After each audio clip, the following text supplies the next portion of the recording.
Fala galera, como vocês estão? Tudo bem com vocês? Ali Jordana, como vocês estão? Estão animados? Tranquilos aí com a prova do CFO do Corpo de Bombeiros de Minas? Espero que vocês tenham ido muito bem na prova, tenham conseguido resolver as questões, que a prova tenha aí atendido às expectativas de vocês, né? Que vocês possam ter feito assim, uma excelente prova, estamos todos na torcida por vocês. Espero que ali nas questões vocês tenham conseguido, né, colocar em prática tudo aquilo que vocês aprenderam, que vocês conseguiram aí adquirir de conhecimento durante a preparação de vocês.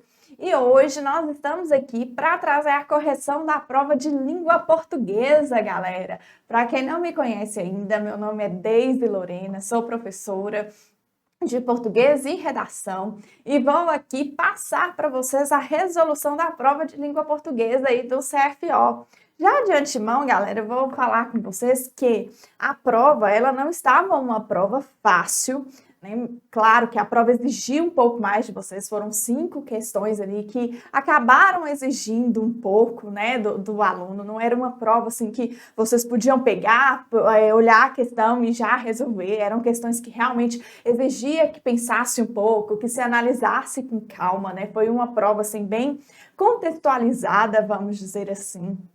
Mas foi uma prova bacana, eu gostei do nível da prova, né? Por se tratar de um concurso pró-oficial, então a gente já esperava mesmo que a prova fosse estar ali num nível mais elevado, mas isso não significa que a prova estava difícil demais, que estava impossível, né? Meu Deus, eu vou chorar com essa prova. Não, galera.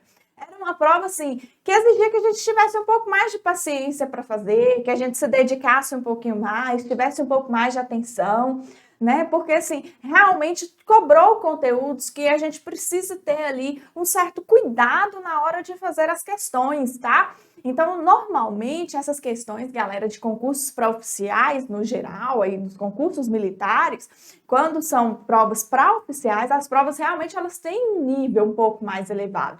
Então, o ideal é que vocês sempre resolvam a prova de português com muito carinho, com muita atenção, porque realmente é uma prova que vai exigir mais, né? Então, a gente vai ter ali conteúdos de gramática, que às vezes são até aqueles conteúdos que vocês não gostam muito de estudar, que às vezes tem um pouquinho mais de dificuldade, mas são conteúdos que a gente, com dedicação, consegue aprender. Eu tenho certeza que na preparação de vocês aí, vocês conseguiram aprender, vocês se dedicaram, então foi muito bacana a prova. Eu particularmente gostei muito do nível que a prova trouxe, né? Então, assim, eu acho que dava para fazer tranquilamente, com calma, né? Claro, mas é uma prova que sim exigiu um pouquinho de vocês aí, tá? Então, nós vamos começar aqui, né, para a nossa resolução aqui da prova, tá, galera? Então, vamos lá. Já vamos começar aqui. O texto, as questões, né, de português começavam ali na questão 6. E aí trouxe um texto para vocês, né, um texto inclusive do nosso querido poeta, autor brasileiro, né, o Carlos Drummond de Andrade. Um texto muito, muito bacana, um texto assim relativamente tranquilo. Então, vamos lá. O título do texto: Anúncio de João Alves. Figura o anúncio em um jornal que o amigo me mandou e está assim redigido. À procura de uma besta, a partir de 6 de outubro do ano cadente, sumiu-me uma besta vermelho escuro, com os seguintes característicos: calçada e ferrada de todos os membros locomotores, um pequeno quisto na base da orelha direita e crina dividida em 2 seções em consequência de um golpe, cuja extensão pode alcançar de 4 a 6 centímetros, produzido por um jumento. Essa besta, muito domiciliada nas cercanias deste comércio, é muito mansa e boa de sela, e tudo me induz ao cálculo de que foi roubada, assim que hão sido falhas todas as indagações. Quem, pois, apreendê-la em qualquer parte e a fizer entregue aqui, ou pelo menos notícia exata a ministrar, será razoavelmente remunerado.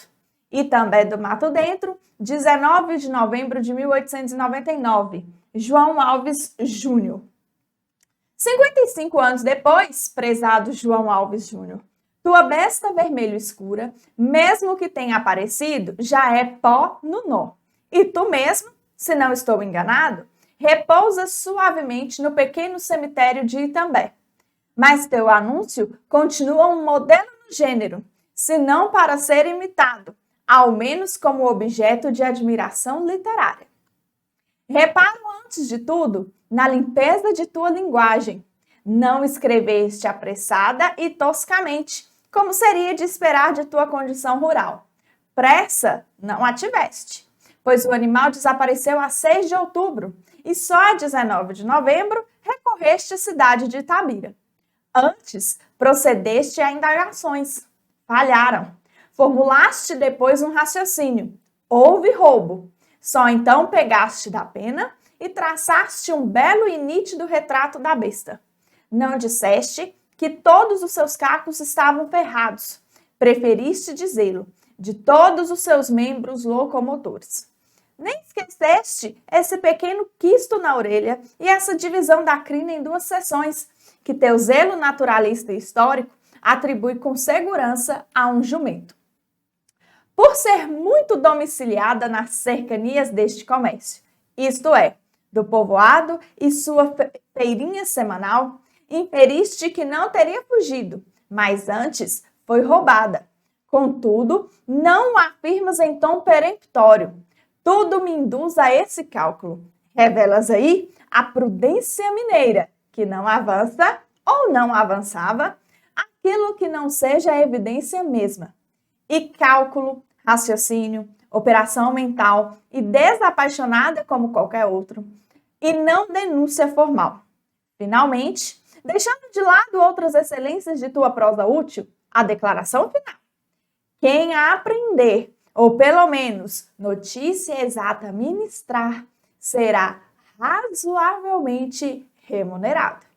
Não prometestes recompensa tentadora. Não fazes praças de generosidade ou largueza. Acenas com o razoável, com a justa medida das coisas, que deve prevalecer, mesmo no caso de bestas perdidas e entregues. Já é muito tarde para sairmos à procura de tua besta, meu caro João Alves do Itambé. Entretanto, essa criação volta a existir, porque soubeste descrevê-la com decoro e propriedade, num dia remoto. E o jornal aguardou e alguém hoje a descobre, e muitos outros são informados da ocorrência. Se lesses os anúncios de objetos e animais perdidos na imprensa de hoje, ficarias triste. Já não há essa precisão de termos e essa graça no dizer, nem essa moderação, nem essa atitude crítica. Não há, sobretudo, esse amor à tarefa bem feita, que se pode manifestar até mesmo num anúncio de besta sumida. Galera, olha que texto bacana, que texto bonito, né? O que o Drummond está fazendo aqui? O Drummond, nesse texto, né, ele narra que ele recebeu de um amigo um jornal e que ele viu esse anúncio. E aí ele vai falando, né, da delicadeza, da prudência, da criatividade, do carinho para se escrever o anúncio sobre essa besta perdida.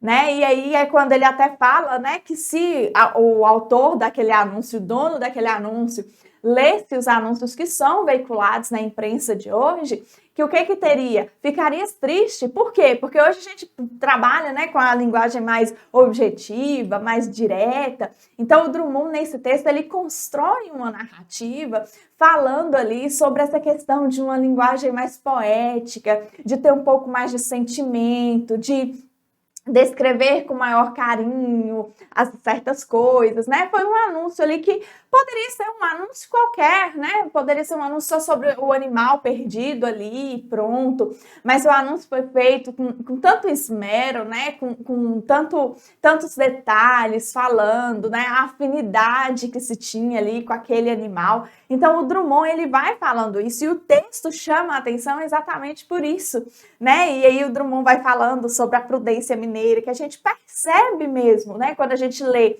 como que o anúncio foi veiculado, lá nos primeiros parágrafos, né?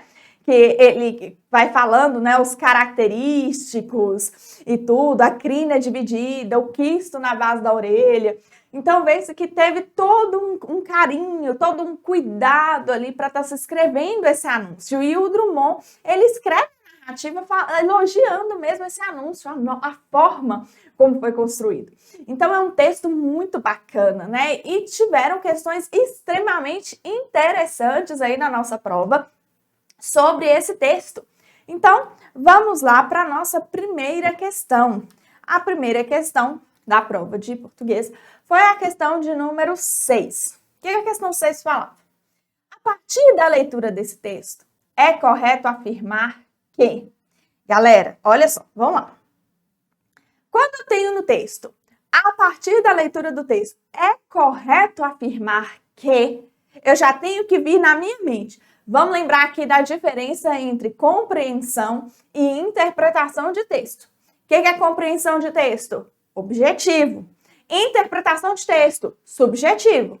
Então, vamos lembrar aqui, se eu estou falando que a partir da leitura do texto é correto afirmar que, eu estou em uma questão de compreensão de texto. Então, eu não preciso ir além do que o texto está me dizendo, né? Eu vou me ater ali ao que o narrador está deixando explícito, né? O que o autor deixou explícito naquele texto.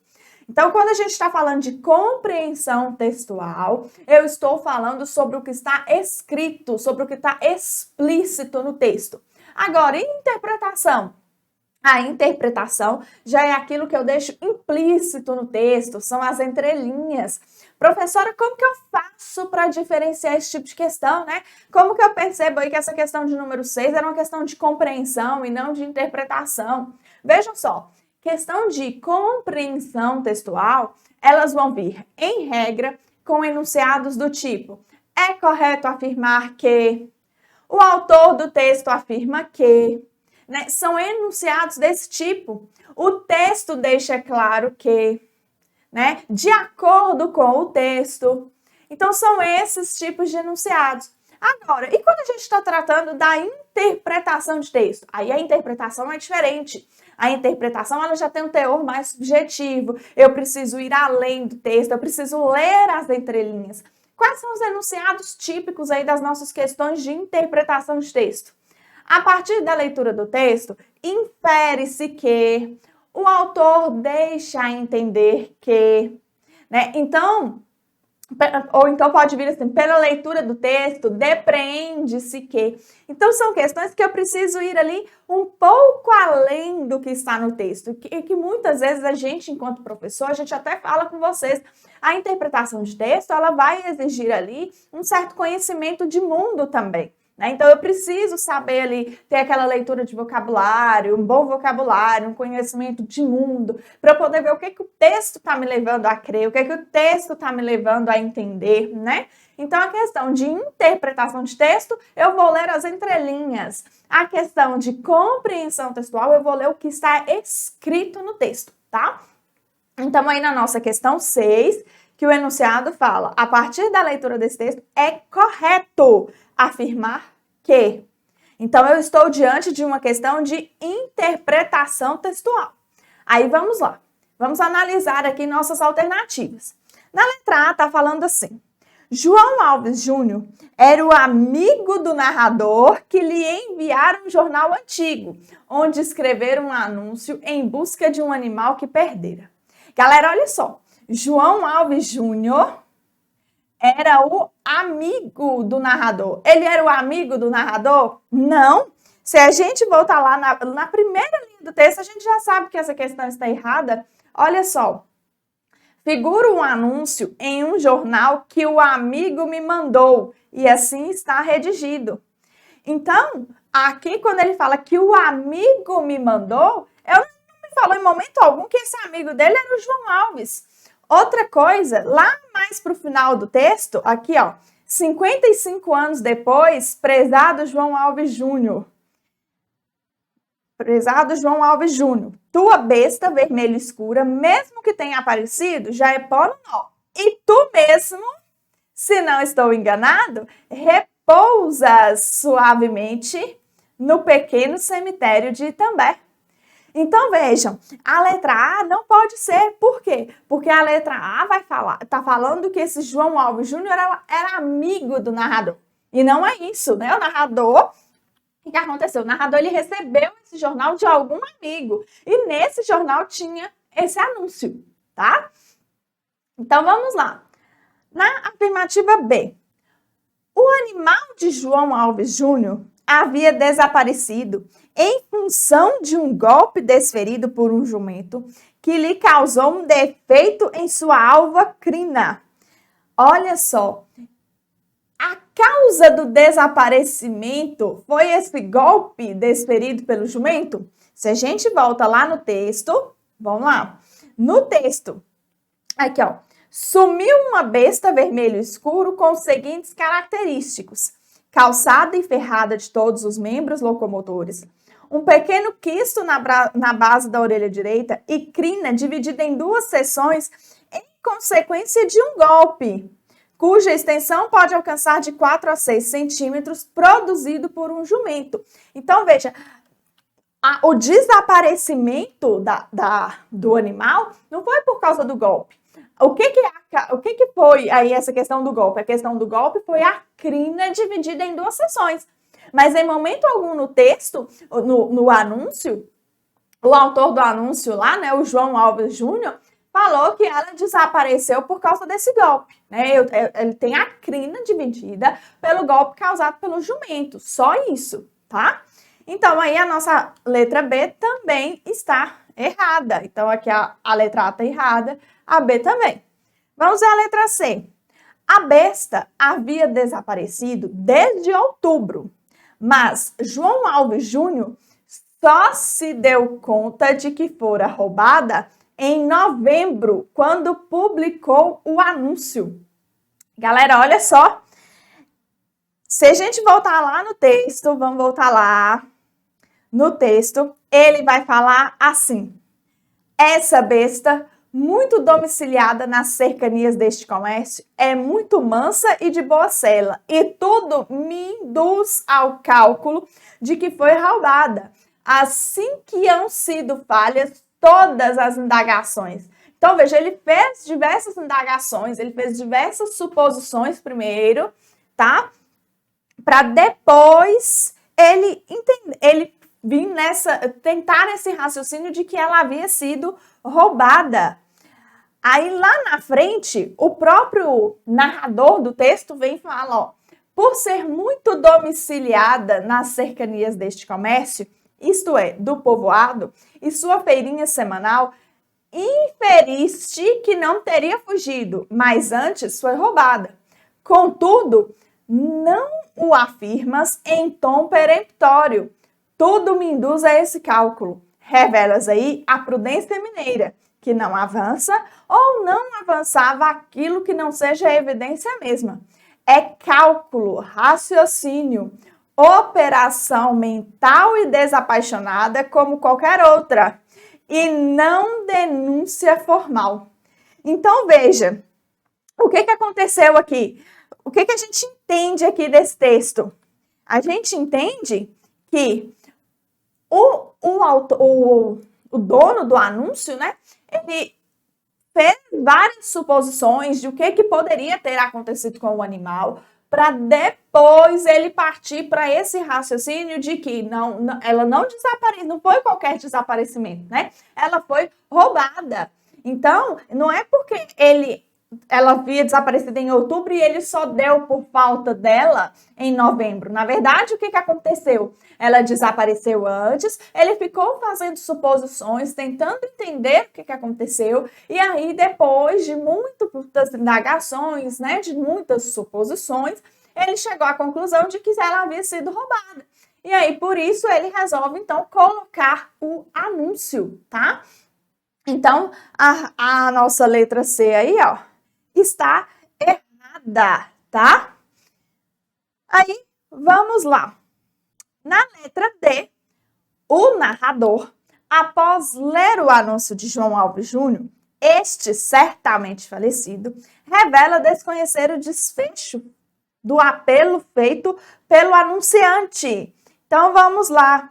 Olha só, onde que está isso aqui no texto? Nesse parágrafo aqui, ó. 55 anos depois, né? Prezado João Alves Júnior, tua besta vermelho escuro, mesmo que tenha aparecido, já é pó no nó. Então, olha só, eu já tenho essa questão da dúvida aqui, ó. Mesmo que. E tu mesmo, se não estou enganado, olha aqui a suposição. Então, o próprio narrador, ele não tem certeza, né? Ele fala, se não estou enganado, repousa suavemente no pequeno cemitério de Itambé. E o que a letra D lá tá falando? A letra D tá falando justamente, né, que o narrador, após ler o anúncio de João Alves Júnior, este certamente falecido, né? E aí lá no parágrafo, a gente vê que realmente o narrador, né, já fala que o próprio João Alves Júnior provavelmente já está falecido, né?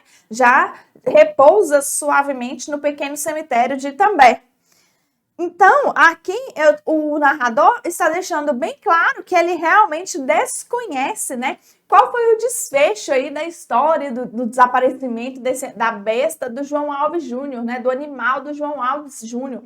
Então, a resposta da minha questão aí, galera, vai ser a letra D, ela que é a minha resposta. O narrador, após ler o anúncio de João Alves Júnior, este certamente falecido, revela desconhecer o desfecho do apelo feito pelo anunciante, tá? Galera, eu vou aproveitar essa questão para mostrar uma coisa para vocês.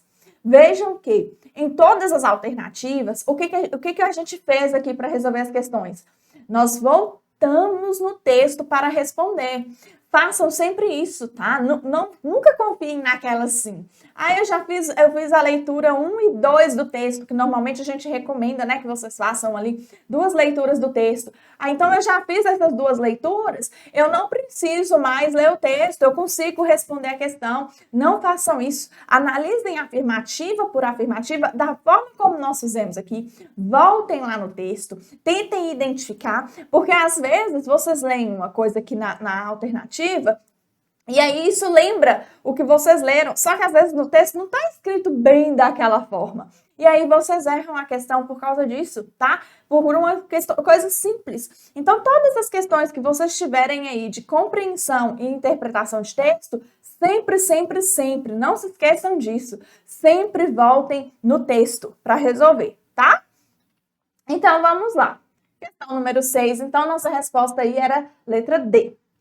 Questão de número 7. Considerando-se a composição do texto, seus elementos coesivos, sua estrutura sintática e seus aspectos semântico-discursivos, é correto afirmar que, no trecho, vamos lá, 55 anos depois, prezado João Alves Júnior, tua besta vermelho escuro, mesmo que tenha aparecido, já é pó no nó. A oração destacada exprime ideia de consequência. Acabou não ficando destacada aqui, galera, mas a oração destacada é esta, né? Mesmo que tenha aparecido. Tá?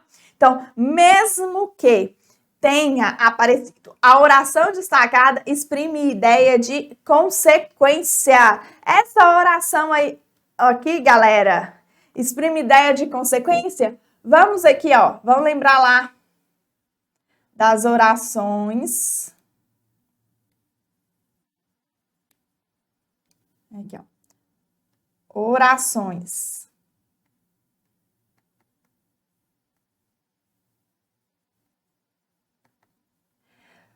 Qual uma oração que vai me dar uma ideia aí, por exemplo, de consequência?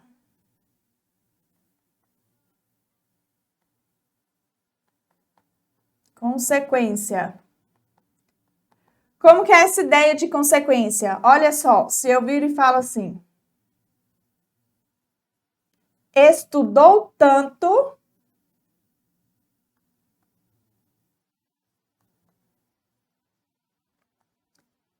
que passou no concurso.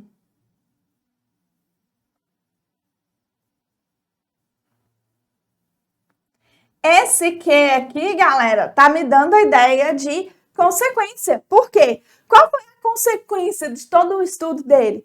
Passar no concurso. Isso é a ideia de consequência. Agora, se eu volto lá aqui, ó, na questão 7, voltei lá. Mesmo que tenha aparecido, eu tenho consequência aqui, galera? Não, eu não tenho consequência aqui. Eu tenho ideia de quê? Aqui eu tenho ideia de concessão. Tá? Quais são aí minhas conjunções que vão dar ideia de concessão? Vamos lá, concessão. Mesmo que é o que a gente tem aí na questão. Ainda que. Embora. Então, são essas aí que são concessivas, tá? Então, a gente não tem aqui na letra A da questão 7 uma ideia de consequência, eu tenho ideia de concessão, tá? Ainda que tenha aparecido, mesmo que tenha aparecido, né, já é pó no nó, tá? Letra B. Não disseste que todos os seus cascos estavam ferrados. O termo destacado está empregado em sentido figurado, não sendo possível nesse contexto o uso denotativo dessa palavra. Qual que é o termo destacado aí? Ferrados. Tá? Vamos lá, galera. O que é denotativo? Sentido denotativo é o sentido real da palavra. E sentido conotativo é o sentido figurado, tá? Então, denotativo, a gente lembra que é aquele macetezinho, né? D de dicionário. E conotativo é o sentido figurado. E aí, na letra B, tá falando, não disseste que todos os seus cascos estavam ferrados. O termo ferrados, né, que é o termo destacado, está empregado em sentido figurado, não sendo possível nesse contexto o uso denotativo dessa palavra. Galera, está certo, sim, porque olha, não disseste que todos os seus cascos estavam ferrados. Esse ferrado é no sentido de quê? Vamos voltar lá no texto? Não dissestes, olha só. Se eu volto aqui no texto, não disseste que todos os seus cascos estavam ferrados. Preferiste dizê-lo de todos os seus membros locomotores, tá? Aí, quando a gente volta lá no anúncio, o que ele está falando aqui? Calçada e ferrada de todos os seus membros locomotores. O que ele está querendo dizer? Calçada e ferrada. Que o animal tinha, sim, as ferraduras, aquelas ferraduras que a gente coloca nos pés dos animais. E aqui, novamente, quando o narrador está falando, né, de estar ferrados, é isso mesmo, de estar ferrados ali no sentido de quê? De estar com as ferraduras nas patas do animal, tá? Então, sim, eu tenho aí o uso do sentido denotativo, sim, da palavra, tá? Então, a palavra não está empregada em sentido figurado, não. Aí, na letra C. Contudo, não o afirmas em tom peremptório. Tudo me induz a esse cálculo. O termo destacado, qual que é o termo destacado? Peremptório. O termo destacado significa incisivo, categórico, decisivo, absoluto. É isso mesmo, galera. Tá certinho? Essa aqui que é a nossa resposta, letra C. O que significa peremptório? Peremptório é aquilo que é decisivo, que é incisivo, né? Afirmou em tom peremptório. Afirmou em tom peremptório que não gostava daquele tipo de brincadeiras. Então, afirmou o quê? Afirmou em tom decisivo, em tom firme, né? Em tom categórico. Então, é isso o significado, é esse o significado da palavra peremptório. Então, a letra C aí tá certinha, né? O que significa peremptório? Incisivo, categórico, decisivo, absoluto, tá? E na letra D? Entretanto, esta criação volta a existir, porque soubeste descrevê-la com decoro e propriedade. A oração destacada exprime a ideia de causa. Qual que é a oração destacada? Entretanto, essa criação volta a existir. Exprime ideia de causa? Não, galera, que não exprime ideia de causa, né? Eu não tenho essa ideia de causa aqui, não. Qual que é a ideia que eu tenho aqui? Vamos voltar aqui no... Eu tenho uma oração adversativa, ó. Entretanto, mas, porém, todavia, são o quê? Conjunções coordenativas adversativas, tá? Então, entretanto, mas, porém, todavia, são conjunções adversativas. Então, aqui, o que acontece? Na letra D, quando fala lá, entretanto, essa criação volta a existir, a oração exprime a ideia de adversidade.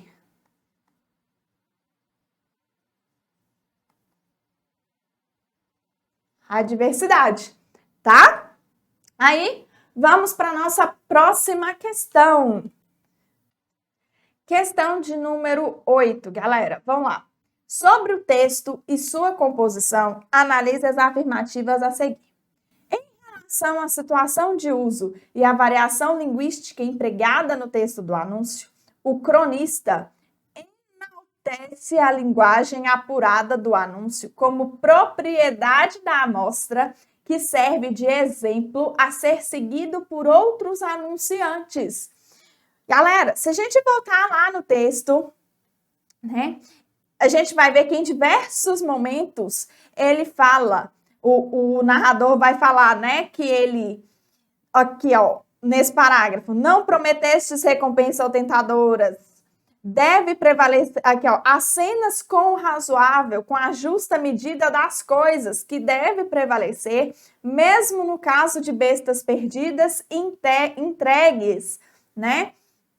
Depois o autor fala que essa criação volta a existir porque soubeste descrevê-la com decoro e propriedade num dia remoto.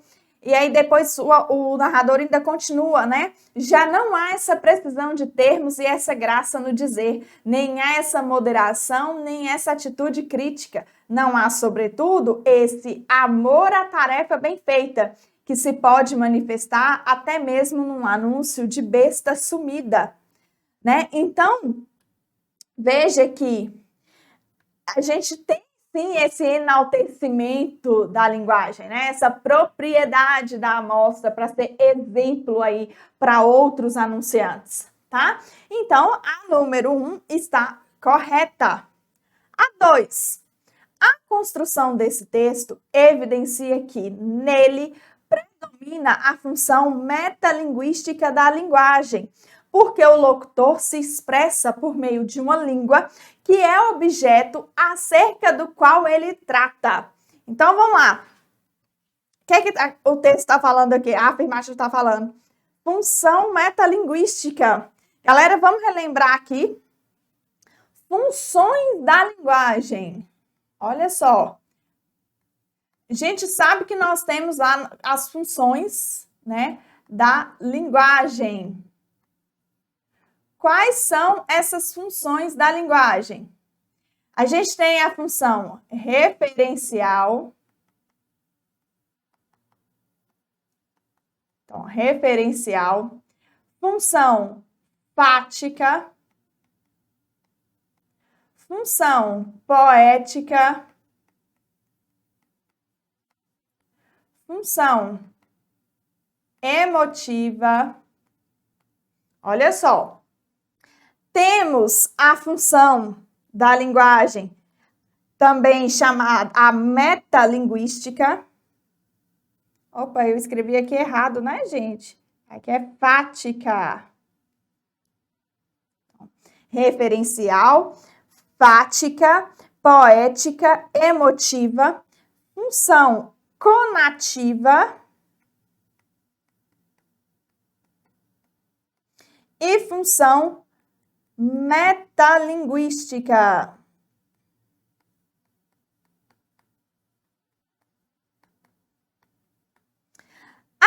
vamos lá, galera. Cada uma delas está centrada em alguma coisa, em um determinado elemento da comunicação.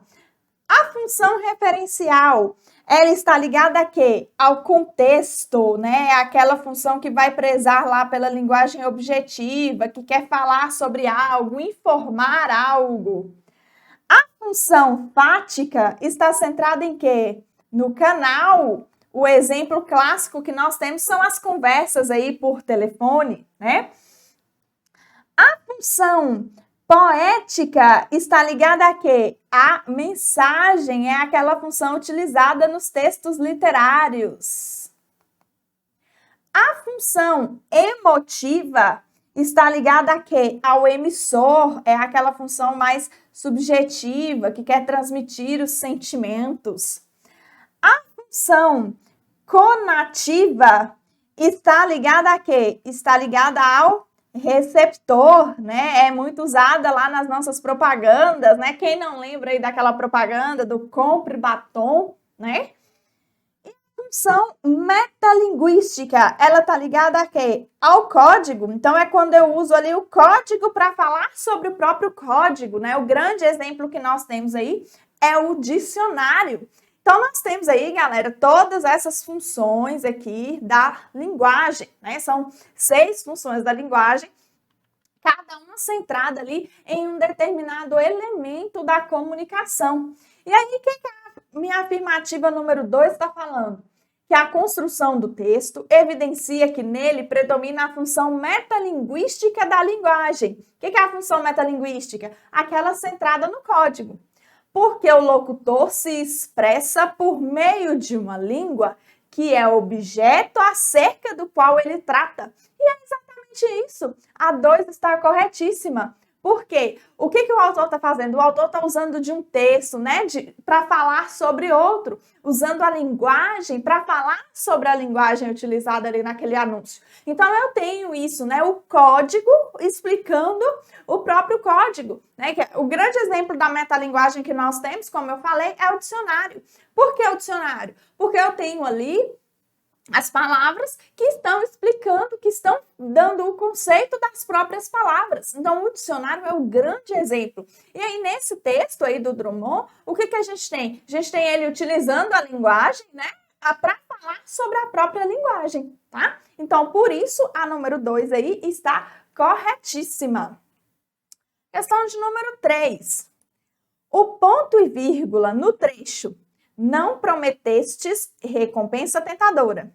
Não fazes praças de generosidade ou largueza. Acenas com o razoável. Foi empregado para separar no período orações de mesma natureza." Olha só.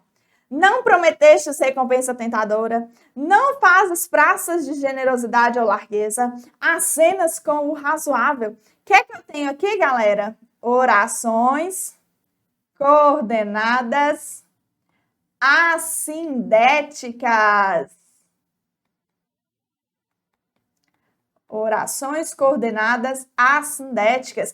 Vocês lembram, né, das orações aí? As orações coordenadas, nós temos as sindéticas e as assindéticas. As sindéticas, o A já é de negação. Então, o que eu tenho? Orações que não têm conectivo, né? Aquela famosa oração lá, vim, vi, venci. São orações que não têm conectivo. E aí é exatamente isso que eu tenho aqui nesse trecho que a afirmativa 3 me trouxe.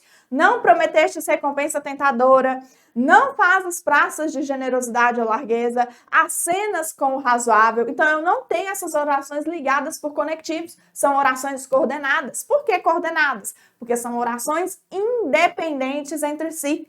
Se são orações independentes entre si, são orações coordenadas. E se eu não tenho a presença dos conectivos, eu tenho oração coordenada assindética. A oração coordenada assindética é aquela ligada por um conectivo, né? Nós vamos ter lá, estudou muito, mas foi mal na prova. São orações coordenadas, orações independentes entre si, mas estão ligadas lá pelo conectivo mas. Se estão ligadas pelo conectivo mas, oração coordenada sindética, tá? Agora aqui nós temos as orações assindéticas. Então, sim, são orações de mesma natureza. Tá certinho aqui, tá? Então, 1, 2 e 3 estão corretas. Vamos avaliar agora a número 4. Em relação ao gênero, esse texto é uma crônica elaborada a partir de um anúncio, analisado pelo narrador, que expressa sua avaliação crítica ao comparar esse anúncio antigo com os de sua época sobre tema semelhante. Então, vamos lá. Em relação ao gênero, o texto é uma crônica? Sim, tranquilamente. Nós temos lá todos os elementos da crônica, né?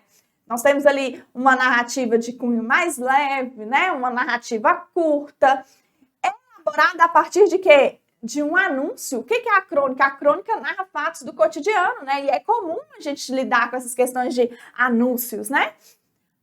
Analisado pelo narrador, que expressa sua avaliação crítica ao comparar esse anúncio antigo com os de sua época sobre tema semelhante. E é exatamente isso que o Drummond vai fazer, que o narrador lá está fazendo no texto. Ele traz lá, né, o anúncio do João Alves Júnior e ele vem falando, que ele até fala, né, que se o João Alves Júnior lesse os anúncios, né, da época dele, lá do narrador, que ficaria triste, porque já não tem mais esse zelo, esse cuidado ali que o João Alves Júnior teve para escrever o seu anúncio, né? Então, tá certinho aí essa crítica, né? Essa comparação que o narrador faz. Ele até fala que devia servir de inspiração, né? Então, o que a gente está percebendo? Essa comparação de forma mais crítica, né? Chamando um pouco a atenção. Olha como esse anúncio foi feito, olha o cuidado, o carinho que se teve para escrever esse anúncio. E hoje, né, no meu tempo, hoje, né, no tempo do narrador lá, já não existe mais isso. Né, os anúncios já são mais diretos, né? Pelo que o narrador fala, a gente consegue entender isso. Então, eu tenho, sim, essa crítica aí feita dentro de uma crônica, né? Então, a minha afirmativa número 4 está correta. Então, a 1 estava certa, a 2, a 3 e a 4. Qual que é a minha resposta aqui? 1, 2, 3 e 4. Resposta letra D, galera.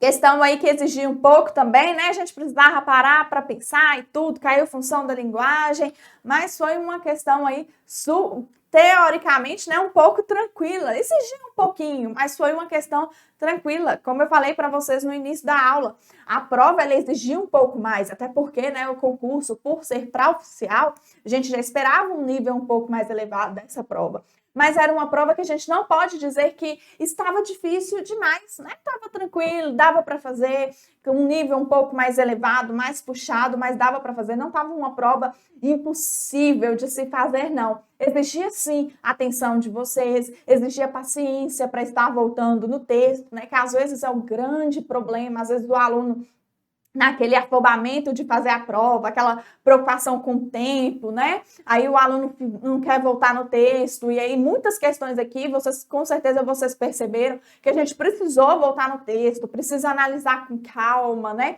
Ver direitinho, ver se realmente aquilo está presente no texto. Então, era uma prova que exigia um pouco mais por isso, né? Porque vocês precisavam ter um cuidado a mais para fazer a prova, tá? Então, vamos continuar aqui a nossa correção. Questão de número 9. Considerando a norma padrão da língua portuguesa, assinale a alternativa correta em relação ao emprego de concordância e ou de regência. Vamos lá. Opa! Questão aqui. Letra A. Aquela empresa idônea trabalhava com um produto sob o qual incidiam vários tributos. Aqui tá certo ou tá errado, galera? Vamos lá. Aquela empresa idônea trabalhava com um produto sobre o qual incidiam vários tributos. O que incidiam? Não eram vários tributos? Não é plural? Então, esse meu verbo aqui também tem que estar no plural, né? Porque são vários tributos que estão incidindo ali sobre aquela empresa. Outra coisa, o que vai incidir, incide sobre algo, né? Então, a presença dessa preposição aqui tá correta. E aí, a presença do pronome relativo vai ser o qual mesmo, né? Aquela empresa idônea trabalhava com um produto sobre o qual incidiam vários tributos. Eu não poderia usar aqui, por exemplo, o que, né? Sobre que incidiam vários tributos, né? Eu não poderia falar aquela empresa idônea trabalhava com um produto que incidia vários tributos. Não, porque se eu falo que incidia, é o produto que vai estar praticando a ação do verbo. E aqui o que a gente tem? Na verdade, os tributos que estão incidindo sobre o produto. O produto ele está recebendo a ação. Então, eu preciso dessa preposição sobre aqui para dar essa ideia, tá? Então, a resposta correta, letra A. Vamos ver o erro aqui das outras alternativas. O que tem de errado na B, C e D? Letra B. Divulgou-se os planos econômicos nos quais a população daquele país confiou muito. Gente, olha só. Quem confia, confia em algo ou em alguém. Beleza, né? Então, confiou muito nos quais que está retomando o quê? Planos econômicos. Então, aqui, até aqui está correto o uso do pronome relativo, belezinha. Só que divulgou-se. Vamos lembrar aqui, gente, quem divulga, divulga algo. Então, é um verbo transitivo direto. Verbo transitivo direto, que é aquele verbo que me exige complemento sem preposição. E junto com o meu VTD, eu tenho o quê? A partícula se. Então, galera, o que está acontecendo aqui? Deixa eu escrever mais bonitinho aqui, né, gente? Então, aqui, ó, VTD mais se.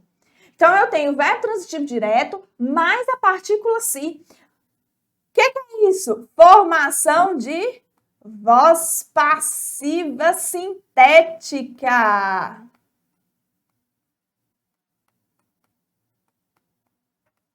Então, aqui eu tenho a formação de voz passiva sintética. E na voz passiva sintética, o que acontece? O verbo, ele se flexiona para concordar com o sujeito, não é isso? O que foi divulgado? Os planos econômicos. Olha aqui minha marca de plural. Então, se são os planos econômicos, eu não posso falar que divulgou-se. Deveria ser divulgaram-se. Tem que colocar no plural, né? Divulgaram-se os planos econômicos nos quais a população daquele país confiou muito, tá? Letra C. Houve mudanças pós-pandemia, as quais se referem à Organização Mundial da Saúde.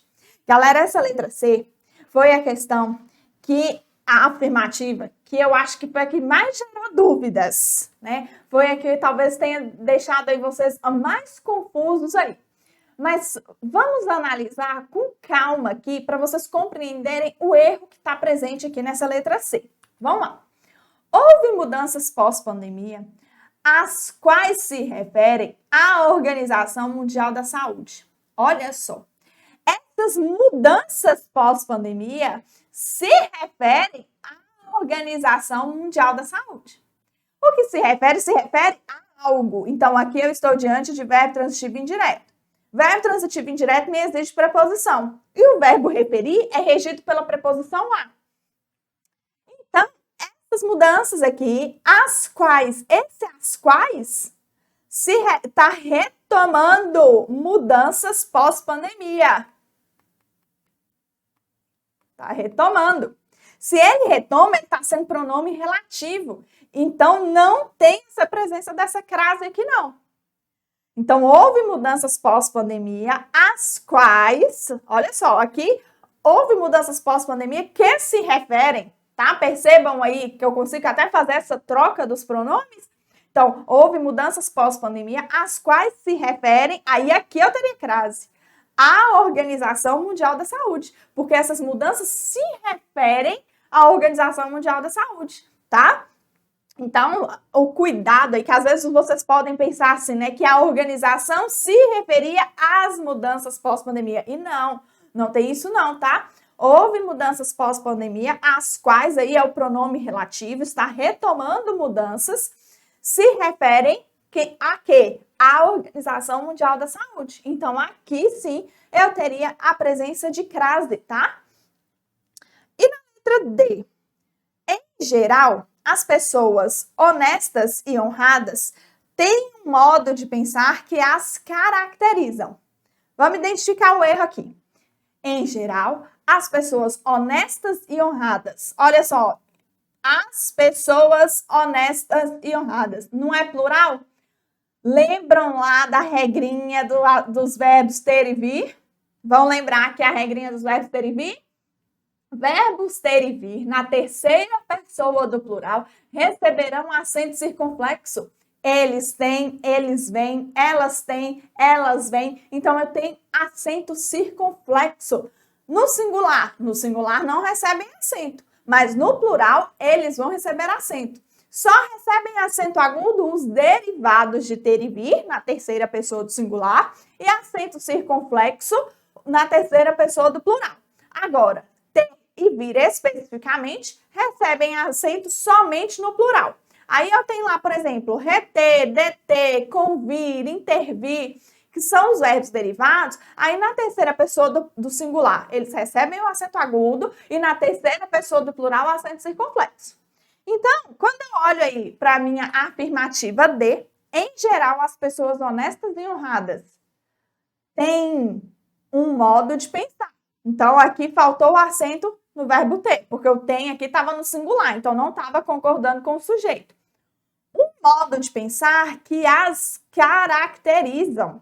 Olha só, o que caracteriza? Não é um modo de pensar? Então, se é um modo de pensar, então um modo de pensar que as caracteriza. Então, aqui deveria estar no singular. Então, eu tive aí 2 erros na letra D. Faltou o acento aqui no verbo ter e o modo de pensar que as caracteriza, tá? Então, aí, galera, foi uma questão aí que cobrou de vocês regência, crase, concordância, né? Uma questão, essa aqui foi uma questão um pouco mais puxada, que esse é um tema, essa questão de concordância e regência é um tema, né? Um pouco mais puxado mesmo. Mas nós conseguimos resolver aí de uma forma que eu espero que vocês tenham conseguido entender, tá? Então, a resposta aí da minha questão número 9 ficou letra A. Vamos agora para a nossa última questão. Vamos lá, galera.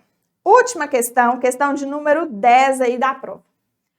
Há na língua portuguesa expressões que, apesar de terem semelhança sonora e visual, apresentam diferenças no seu emprego.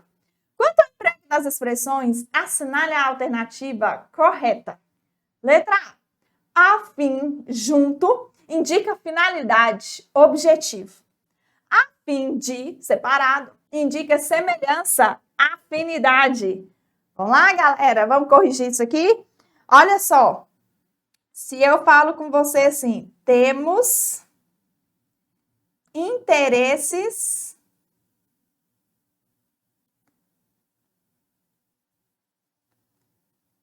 afins e estudo a fim de ser aprovado. Então, vejam, temos interesses afins e estudo a fim de ser aprovado. Esse afim junto aqui, que é no sentido de ser semelhante, né? Nós temos interesses semelhantes. Agora, esse afim separado é com o objetivo de, então, estudo com o objetivo, com o intuito para ser aprovado, tá? Então, a letra A e os conceitos estão trocados. Na letra B, ao encontro de, a letra B, ao encontro de indica oposição, contrariedade. De encontro a indica no mesmo sentido, a favor. Galera, deixa eu ensinar uma coisinha para vocês aqui, ó. De encontro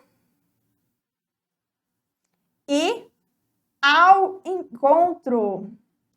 Olha o macetezinho aqui. De encontro, esse D aqui é o mesmo D de discordar, de discordância. E esse ao encontro, o A é o mesmo A de acordo, tá? Então, de encontro é aquilo que vai contrário. E ao encontro é aquilo que vai do mesmo sentido. Então, se eu viro e falo assim, não farei isso, pois vai de encontro aos meus princípios. Então, eu não vou fazer isso por quê? Porque isso está contrário aos meus princípios, aquilo que eu acredito. Agora, se eu falo, vou fazer isso sim, pois vai ao encontro do que eu pensei. Isso significa o quê? Que eu vou fazer sim, porque está condizente com aquilo que eu pensei, tá? Então, lembrem-se, de encontro, discordar. Ao encontro, acordar, tá? Então, a resposta, a minha letra B aí, né, galera? Letra B também está trocado o significado das palavras. Na letra C, a par significa igualdade cambial.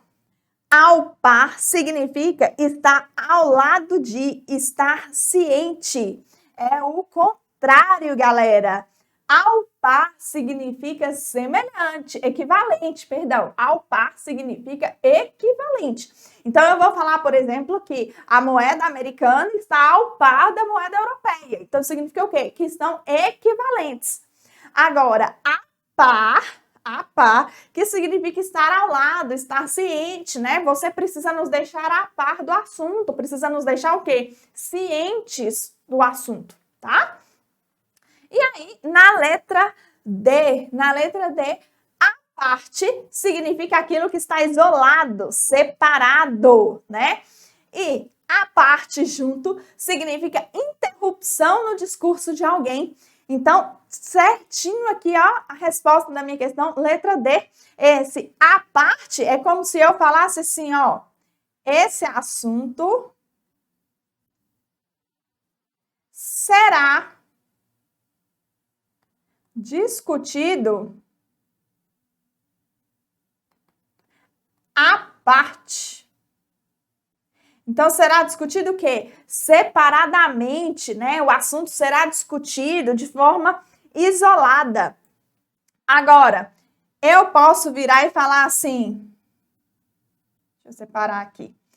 Desculpe-me a interrupção. Olha só, desculpe-me a interrupção.